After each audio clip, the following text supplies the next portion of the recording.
Hey YouTube, Sam here. Well, this is a little bit of an update on the Porter cable air compressor here. I'm getting ready to use the staple gun. This is not too long after I just did the first video, and I went ahead and ran it for 15 minutes, and then I shut off the valve at the bottom, and it took 2 minutes for it to, a little over 2 minutes, within 15 seconds I would say, to get up to the 150 psi. So far I've had it sitting over here for a little while, and it seems to be holding air fine, which is a good thing. And I went ahead and plugged it into an extension cord. It did say, I believe, don't use more than, I can't believe or remember if it was 25 or 50 foot. I got a 25 foot cord here that I'm using with it. I gotta say, I'm pleasantly surprised with the sound. It was not as loud as everybody made it out to be, at least not compared to ones I've heard in the past. I didn't need to put earphones on. I think you could comfortably talk over the top of it if you needed to. I mean, you're gonna holler a little bit, but you know, I didn't think it was that bad for an oilless compressor especially. So I gotta say, I'm pretty darn happy with that so far. It might get louder as time goes on, but we'll see. I'll put in a little clip of what it sounded like. I went ahead and videoed it when I was breaking it in.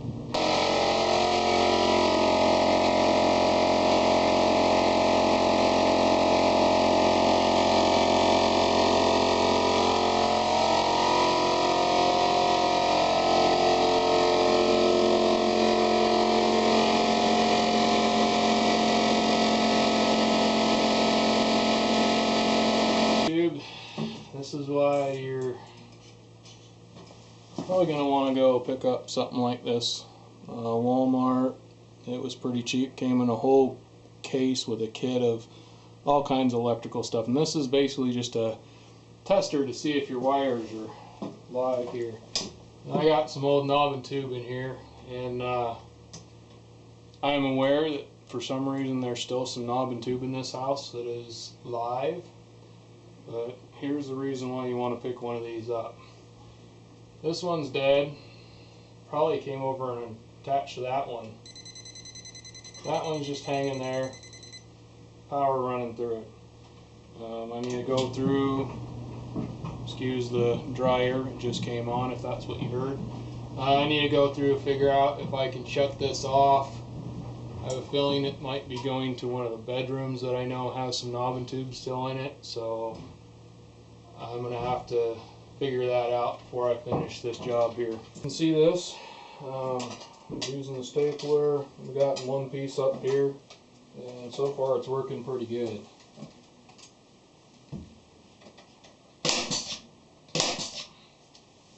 These staples seem to hold pretty good too that came with it.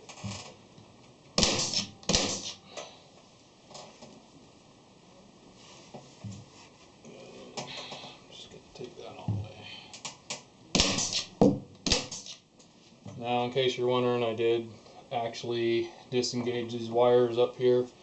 They actually are running to something I need, but they stopped here, and so I went back as far as I could go before they went up into a plug-in, and I actually snipped it off and capped it off there. So that's taken care of for the time being anyway. Alright.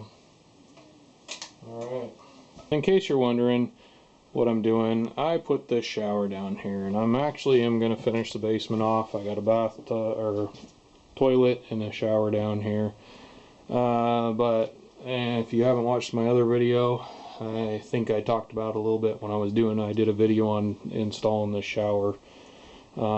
Anyway, I'm having issues with my plumbing above us in the bathroom above, and so therefore I'm just trying to get this so that we can use the shower and not have to go to grandma's to take a bath anymore. And so I'm putting this stuff up here, and what it is, it's a material, it's like for recovering, it's pretty thick stuff, it's for recovering like seats and stuff like that. Anyhow, just to kind of keep my little heater from blowing all the heat out and from freezing to death down here. So there's a little backstory. Alright, well, I got my halfway curtain done here. Am I happy with it? Well, I haven't even ran an entire load of staples through this thing yet, but so far it drives the staples fairly well. Actually really well. I had absolutely zero problems whatsoever. I did actually set the pressure on here, was actually at 100 and it was all the way up, 150 whatever. It would go as high as this would go. It was not set. And it says to do 100 on here. So I backed it off to 100 and it still shot perfectly fine and good. Hopefully I didn't damage this because I didn't heed my own words and make sure that the pressure was right.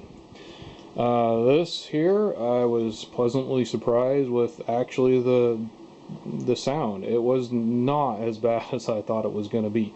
I mean, it wasn't quiet by any means, but I had it setting right here when I was using it, and it kicked on, and I was, you know, right that far away from there to there, and it didn't blow my eardrums out by any means. So I'm actually very surprised by how quiet this actually is, and that worked flawlessly so far. So take what you can from this. Like I said, I haven't even ran an entire clip through there, and I've used that kicked on once the entire time I was using it. And I think that was more my fault that it kicked on, because the valve on the bottom I didn't actually get closed, I think, quite tight enough, because once I tightened it, it never kicked on again after that. So I think I did have it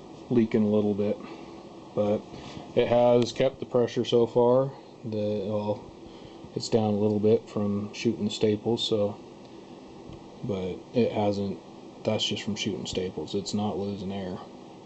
So anyhow, like I said, take what you can. You'll probably be seeing a lot more of this on this channel, because I have all sorts of finished stuff I'm going to be doing in this basement. Alright, this is Sam, Jack of all, Master of none. You all have a good one.